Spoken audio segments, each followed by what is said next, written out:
이렇게 해도 떨어지지 않는 진정한 리조또. 입에 넣었을 때 같지만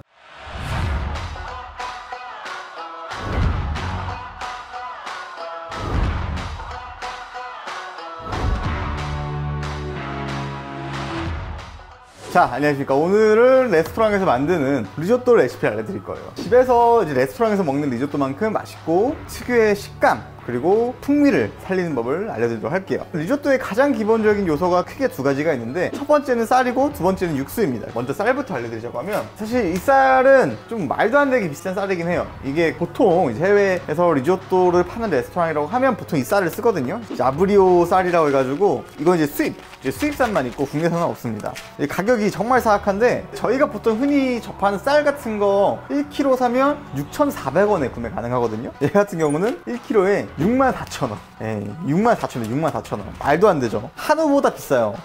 뭐 어쨌든 말도 안 되는 가격이긴 하지만 굳이 이걸 할 필요는 없습니다. 저는 이제 보여드리려고 이 쌀을 준비해봤고, 여러분들은 그냥 집에 있는 흔한 아무 쌀 쓰셔도 아무 문제 없어요. 그 다음에 육수를 알려드릴 건데, 오늘 육수는 판 소스 치킨 스탁을 어떻게 해야지 조금 더 덜 제품스러우면서도 조금 더 뭐랄까요, 고급의 맛이 느껴지는, 제품의 쨍한 향을 살짝 빼내는 방식도 좀 알려드릴게요. 그래서 먼저 육수부터 살짝 만들어 볼 건데, 준비해야 되는 거는 미르포와 양파, 당근, 샐러리 준비를 하는데, 살짝 끓여내면 제품의 그 약간 쨍한 향이 살짝 날아가거든요. 이게 실제로 저가형 그런 프랜차이즈나 아니면 저가형 레스토랑에서도 실제로도 많이 사용되고 있는 방식이에요. 근데 미르포를 많이 넣을 필요는 없어요. 많이 넣을 필요는 없고, 그냥 말 그대로 약간 살짝 향을 더한 거기 때문에 비율만 어느 정도 맞춰주시면 돼요. 2대 2대 1. 얘네를 잘게 잘 필요도 없이 이렇게 큐브로만 살짝 잘라주고, 샐러리도 이런 식으로 2대 2대 1 비율로 맞춰주시면 됩니다. 좀만 넣으면 돼요. 많이 넣을 필요 없어요. 이제 그 다음은 이제 육수를 계량해야 되는데요. 30대 1 정도로 맞추시면 돼요. 뭐 제품마다 너무 다르겠지만, 이런 식으로 약간 액상스탁으로 돼 있는 애들은 20대 1에서 30대 1 정도로 맞추시면 되는데, 저는 개인적으로 30대 1이 좀 더 좋은 것 같아요. 이게 아무래도 제품의 향이 너무 진해지면 안 되기 때문에. 액상스탁이 30 들어가면 물은 900을 넣어야겠죠. 이 상태에서 아까 손질했던 미르포와 다 넣어준 다음에 한번 끓게 해줘요. 물론 이제 여기다가 뭐 월계수잎이나 정향, 후추 같은 거 넣어주면 더 좋고요. 이런 게 없으시면 그냥 후추 정도만 살짝 한 스푼 정도만 넣어주면 돼요. 풀릴 수 있게 한번 살짝 저어주고, 여러분들 해보시면 좋은 게, 끓기 전에 한번 살짝 맛을 봐요. 얘를 끓이고 나서 얼마나 차이가 있는지 한번 느껴보시면 좋습니다. 자, 이제 물이 끓이기 시작하면 불을 중불로 올린 다음에 15분에서 20분 정도만 끓여주면 됩니다. 그 사이에 저희는 들어가는, 사실 리조또는 양파만 있으면 돼요. 그러니까 육수, 쌀, 양파, 그리고 뭐 추가적으로 이제 뭐 치즈 같은 정도만 있어도 정말 맛있게 먹을 수 있거든요. 그래서 양파 같은 경우는 1인분에 다진 양파 한 술이라 생각하시면 돼요. 저는 딱 1인분 만들거든요. 요 정도를 먼저 잘라주고, 그리고 아주 곱게 다져줘야 돼요. 결국은 이 양파가 쌀의 식감을 방해하면 안 되니까 말 그대로 맛만 내는 용도입니다. 식감은 절대 살아나면 안 돼가지고 아주 곱게 다져줘야 돼요. 형체가 없어질 정도로. 그리고 이건 선택사항이겠지만, 다 이제 한국인이라면 빨리 쓰는 게 마늘이잖아요. 그래서 마늘도 1인분에 1개 같이 다져줄게요.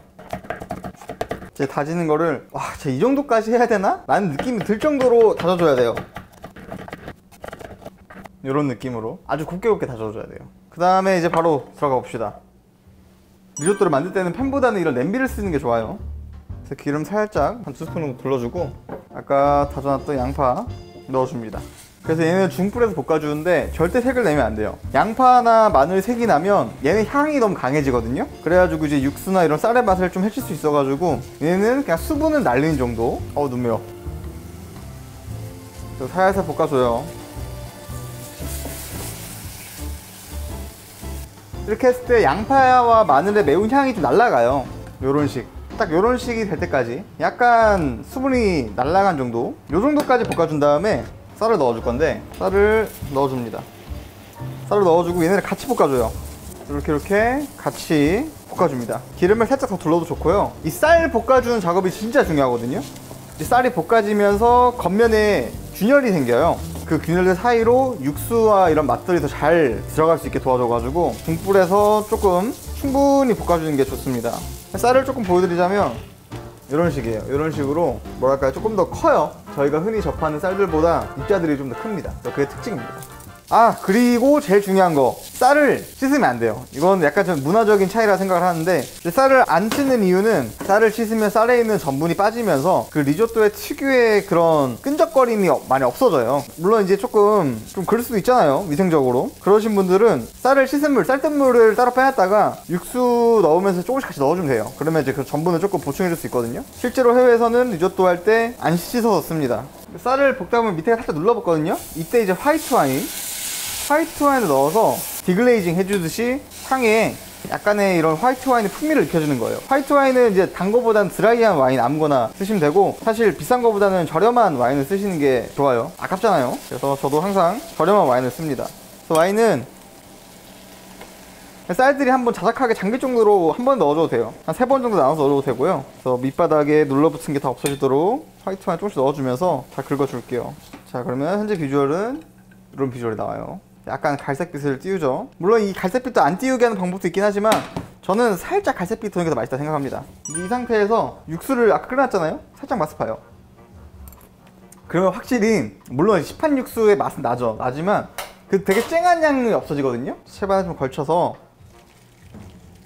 쌀이 잠길 수 있게 이렇게 충분히 넉넉하게 잠길 수 있을 정도로 넣어주고 한번 끓여줘요. 쌀을 익혀내는 거예요. 그럼 이 육수가 증발하면서 맛이 응축이 되고 쌀에 배이게 되거든요. 그래서 원래 전통적인 방법은 육수를 조금씩 넣어주면서 계속 저어주는 거예요. 그러면 이제 쌀의 전분도 잘 뽑아져가지고 더 끈적하게, 더 걸쭉하게 잘 나오는데 그게 진짜 너무 힘듭니다. 너무 시간 오래가고, 이제 요즘 들어서 하는 방법들은 이렇게 쌀을 볶은 다음에 육수를 넣고 이제 끓여요. 끓이면서 쌀 익힘을 체크하다가 마무리 단계에서 미친듯이 저어줘야 돼요. 그러면 이제 쌀에서 전분이 딱 빠져나오면서 육수와 한 몸이 되거든요. 그래서 이제 저어주는 거는 나중으로 미루고 이 상태에서 끓여내서 쌀을 먼저 익혀놓도록 하겠습니다. 자, 이렇게 졸여내다 보면 쌀이 이제 익잖아요. 그러면 쌀알이 엄청 커요. 저희가 흔히 접하는 쌀알보다 알들이 엄청 큽니다. 숟가락으로 밥이 얼마나 익었는지 확인해줘요. 리조또가 되게 식감이 설명이 되게 애매한데, 제가 생각하는 리조또의 식감은 볶음밥인데 죽 버전이에요. 밥알이 되게 잘 살아있고 되게 꼬들꼬들한데 죽처럼 되게 육수가 있어요. 볶음밥과 죽을 섞은 듯한 느낌? 뭐 그런 느낌이라 생각하시면 좋아요. 그래서 이제 마지막에는 이제 불을 약불로 줄여주고 쌀을 이렇게 저어줘요. 그러면 얘들이 전분이 빠져나오면서 걸쭉하게 되거든요. 그래서 불은 꼭 약불.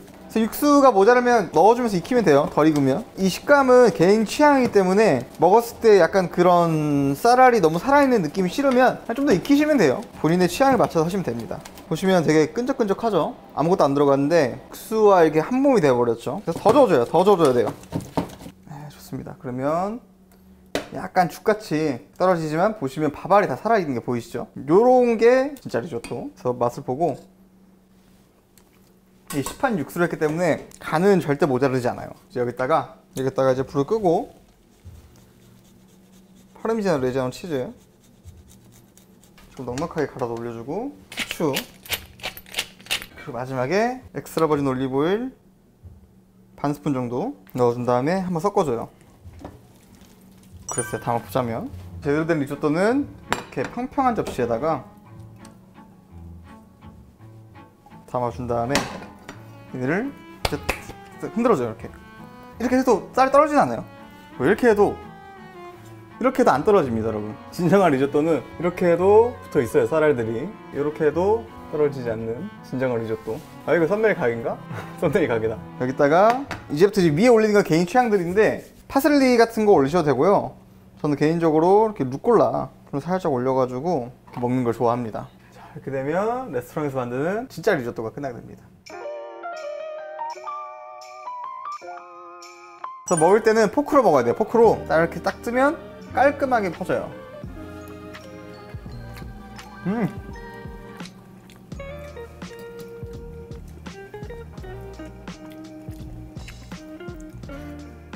저희가 흔히 먹는 쌀알보다 한 1.5배? 딱 넣었을 때 쌀이 엄청 크게 느껴져요. 좋네.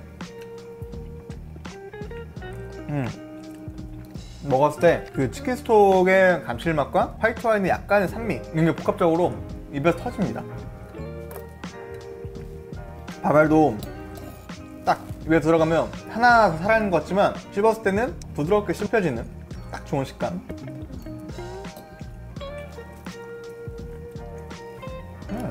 맛있어.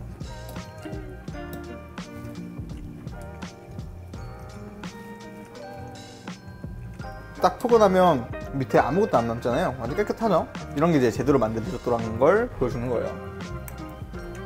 입에 넣었을 때 죽 같지만 밥알은 볶음밥 같은. 쌀이 너무 비싸요. 64,000원? 너무 비쌌어요. 일반 쌀로도 충분히 맛있어요.